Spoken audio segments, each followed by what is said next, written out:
बिस्मिल्लाहिर्रहमानिर्रहीम। अस्सलामुअलैकुम नाजरीन, दो या दो से ज्यादा तैयारों का एक दूसरे के बिल्कुल करीब होकर प्रवास करना फॉर्मेशन प्लान कहलाता है। पाकिस्तान ने इस प्लान में बहुत ज्यादा महारत हासिल की और पाक फ़ज़ाइया के पायलट अपने तैयारों को एक दूसरे से 3 फीट के फासले पर रख कर महवे प्रवास रहते हैं, जो कि खतरनाक खेल है और बहुत सा जानी और माली नुकसान का अंदेशा रहता है। नाजरीन, इसके बाद 4 या 4 से ज्यादा तैयारों का फजा में प्रवास करना डायमंड प्लान कहलाता है। पाकिस्तान के अजीम शाहीनों ने 16 तैयारों की पतंग बनाकर एक आलमी रिकॉर्ड कायम किया, जबकि इसके बरक्स अमेरिका इस सिलसिले में बहुत से तैयारों को तबाह करवा चुका है। 2 फरवरी 1998 को दुनिया के कई ममालिक सरबराहान पाकिस्तानी फ़ज़ाइया का एयर शो देखने के लिए मसरूर बेस पर जमा हुए। इस शो में अफगानिस्तान के जाहिद शाह, पाकिस्तान के सिकंदर मिर्जा, ईरान की अहमद रजा, ईरान, इराक और तुर्की के चीफ ऑफ कमांडर और बहुत सी आम शख्सियात शामिल हुई। इस एयर शो को कवरेज देने के लिए भी मुल्की और गैर मुल्की खबरसां एजेंसियां मौजूद थीं। इस शो को देखने के लिए 30,000 से ज्यादा अफराद स्टेडियम में मौजूद थे। दिन के तकरीबन 9:30 बजे पाक शहबाजों ने वो कमाल कर दिखाया जिसकी नजीर नहीं मिलती। ये एक ऐसा आलमी रिकॉर्ड था जो आज तक दुनिया की कोई एयरफोर्स नहीं तोड़ सकी और न ही इस तरह का कोई कारनामा सर अंजाम दे सकी।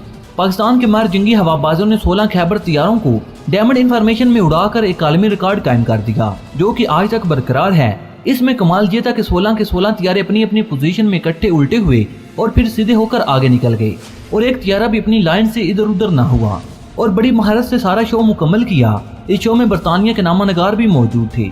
उन्होंने कहा कि ऐसा शो इंग्लैंड में दिखाया जा चुका है, लेकिन वो सिर्फ 4 तैयारों पर मुश्तमिल था। जर्मनी के अफीसर ने इज़हार ख्याल करते हुए कहा कि हमारे हवाबाज इतनी जुरात नहीं कर सकते। इस डायमंड शो की कैरर जफर मसूद कर रहे थे और उनकी टीम इस रिकॉर्ड को बनाने के लिए कई हफ्तों तक मेहनत करती रही। एयर चीफ मार्शल जमाल ए खानजू इस मिशन का हिस्सा थे। उन्होंने एक मैगजीन को इंटरव्यू देते हुए कहा कि पाकिस्तानी फाइटर ने जो कारनामा सर अंजाम दिया, इसने पाक फ़ज़ाइया को दुनिया की बेहतरीन फ़ज़ाइया में शामिल कर दिया। नाज़रीन कराम, बरतानवी मैगजीन द एरोप्लेन ने अपने आर्टिकल में लिखा कि जफर मसूद ने डायमंड फॉर्मेशन 5000 की बुलंदी पर की और आखिरी वक्त तक बरकरार आके एक आलमी रिकॉर्ड कायम कर दिया। इस कारनामे के बाद पाकिस्तानी एयरफोर्स दुनिया की दूसरी आम एयरफोर्स करार दे दी गई। इस मैगजीन ने अपनी अशात 7 फरवरी 1998 में इन पायलट्स की ग्रुप फोटो भी शाया की और इनको इस तरतीब में खड़ा किया जिस तरतीब से उन्होंने तैयारों को उड़ाया था। इस फॉर्मेशन में ऐसे पायलट भी थे जिन्होंने बाद में भी बड़े कारनामे सर अंजाम दिए, जिनमें मुनीरुल दीन, पायलट हमीद अनवर, अरशद सैयद सजाद, हैदर काले खान, आफ्ताब अहमद, इन सब ने अपने अपने मकाम पर बहुत से कारनामे सर अंजाम दिए। इस फॉर्मेशन की क़यादत करने वाले जफर मसूद एयर कमांडर बने और 1965 और 71 की जंगों में भी हिस्सा लिया और उन्हें हलाले जुरात और तगमे बसालत के एजाज से भी नवाजा गया और हीरो ऑफ वार का खिताब भी मिला। इस तरह की फॉर्मेशन इससे पहले दुनिया की किसी फ़ज़ाइया ने इस्तेमाल नहीं की थी, लेकिन फिर रॉयल एयरफोर्स ने 22 तैयारों को उड़ाकर रिकॉर्ड तोड़ना चाहा, लेकिन यह डायमंड इंफॉर्मेशन नहीं थी बल्कि सीधी 7 लाइनों में महवे परवाज थी। इस तरह पाक फ़ज़ाइया का रिकॉर्ड ना टूट सका और आज तक कायम है और पाकिस्तान के पास मौजूद है। नाज़रीन, यहाँ पर आपको एक और खबर से आगाह करते चलें कि नाज़रीन, पाकिस्तान ने फ्रांस से मिराज तैयारों के सिर्फ चंद स्क्वाड्रन ही खरीदे थे, लेकिन आज पाकिस्तान के पास 200 मिराज तैयारे मौजूद हैं। पाकिस्तान ने इनको कहां से हासिल किया और इनको कैसे मॉडिफिकेशन किया, आज आपको ये तमाम तफसीलात इस वीडियो में बताई जाएंगी। लेकिन मजीद तफसीलात में जाने से कबल आपसे सिर्फ इतनी सी गुजारिश है कि हमारी तमाम नई आने वाली वीडियो को आखिर तक जरूर सुना और देखा करें ताकि आपको मुकम्मल और जामे मालूमात मिल सकें। नाज़रीन कराम, पाकिस्तान का एटमी प्रोग्राम 1970 की दहाई में शुरू हुआ, जो तेजी से अपनी मनाजिल तय करता हुआ 1999 में अपने अरूज को पहुंचा। इस सारे अरसे में अमेरिका तजब्बुब का शिकार रहा और पाकिस्तान पर माशी, इक्तिसादी और फौजी पाबंदियां लगाने का सोचता रहा। इस सिलसिले में वो मुख्तलिफ हरबे इस्तेमाल करता रहा। अमेरिका ने पाकिस्तान को F-16 तैयारे भी देने थे, लेकिन इनको भेजने में ताखीर करता रहा ताकि पाक फौज और खास तौर पर फ़ज़ाइया पर दबाव डाला जा सके।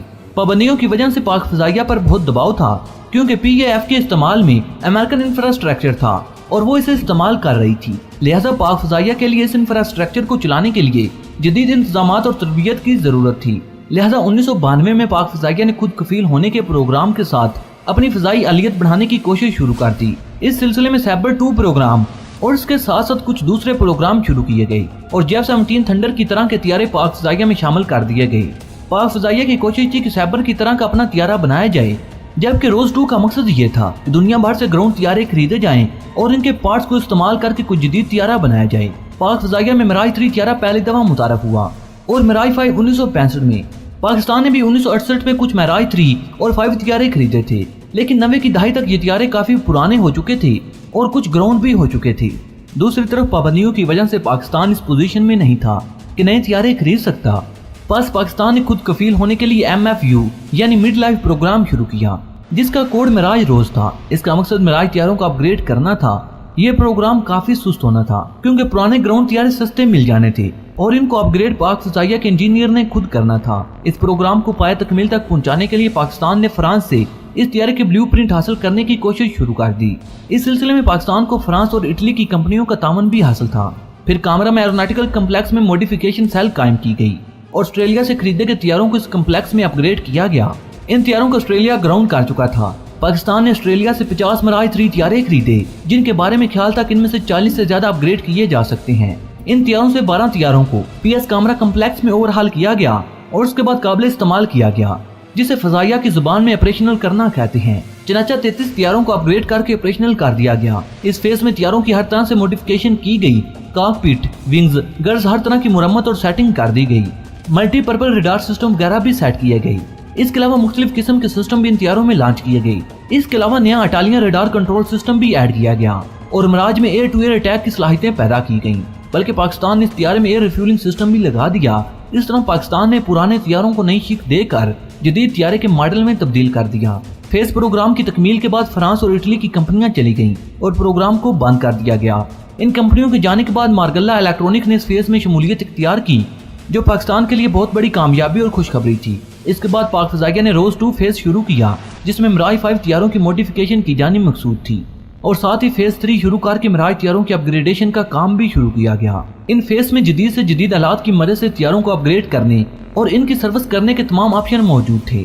फेज 3 में एक ऑप्शन ये भी इस्तेमाल किया गया कि इन तैयारों में क्रूज मिसाइल भी इंस्टॉल किए गए। इस पूरे अरसे में पाकिस्तान ने मुख्तलिफ ममालिक से, जिनमें बेल्जियम, ऑस्ट्रेलिया और फ्रांस वगैरह शामिल हैं, पाकिस्तान ने इन ममालिक से पुराने तैयारे खरीदे। आपने 2 माह पहले यह खबर सुनी होगी कि पाकिस्तान मिस्र से कुछ पुराने तैयारे खरीदने की कोशिश कर रहा है। इन तैयारों को खरीदने की वजह भी यही थी कि पाकिस्तान इनमें मॉडिफिकेशन करके इनको जदीद तैयारे बनाने के काबिल हो चुका था।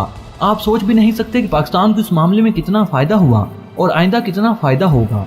इससे ज्यादा खुश आइंदा बात क्या होगी कि 60 की दहाई में बनने वाले तैयारे अभी तक पाकिस्तान के इस्तेमाल में हैं, जबकि अक्सर ममालिक उन्हें ग्राउंड कर चुके हैं। लेकिन पाकिस्तान इनको अपग्रेड करने के साथ साथ अभी तक जेर इस्तेमाल रखा हुआ है और अगले 10 साल तक भी शायद यही तैयारे पाक फ़िज़ाइया के जेर इस्तेमाल में रहेंगे। उम्मीद की जाती है कि पाकिस्तान 2030 तक इन तैयारों को J-17 थंडर में तब्दील कर देगा। इस तरह पाकिस्तान ने अपने बिलियन ऑफ डॉलर की रकम बचा ली और ये तैयारे आज भी दुश्मन की हवा निकालने के लिए काफी हैं। तो दोस्तों, उम्मीद है कि आपको ये वीडियो भी पसंद आई होगी। अगर पसंद हो तो इसे लाइक और शेयर करने के साथ साथ हमारे चैनल को सब्सक्राइब कर लें और साथ मौजूद बेल के आइकन पर क्लिक कर लें, ताकि आपको अपने प्यारे मुल्क पाकिस्तान और पूरी दुनिया की आर्मी के रिलेटेड तमाम तरह इन्फॉर्मेटिव वीडियो सबसे पहले मिलती रहें। क्योंकि नाज़रीन, हम हर रोज अपने प्यारे मुल्क पाकिस्तान और पूरी दुनिया की आर्मी के रिलेटेड तमाम तरह इन्फॉर्मेटिव वीडियो बनाते रहते हैं और हमारा ये वीडियो बनाने का मकसद सिर्फ और सिर्फ आपकी मालूमात में इजाफा करना है। नाज़रीन, अपने प्यारे मुल्क पाकिस्तान से मोहब्बत का इजहार करते हुए कमेंट बॉक्स में पाकिस्तान जिंदाबाद, पाक आर्मी पाइंदाबाद और अपने गुमनाम हीरोज के नाम सलाम जरूर कमेंट कीजिएगा। नाज़रीन, अगली वीडियो तक इजाज़त चाहूँगा। अल्लाह निगहबान।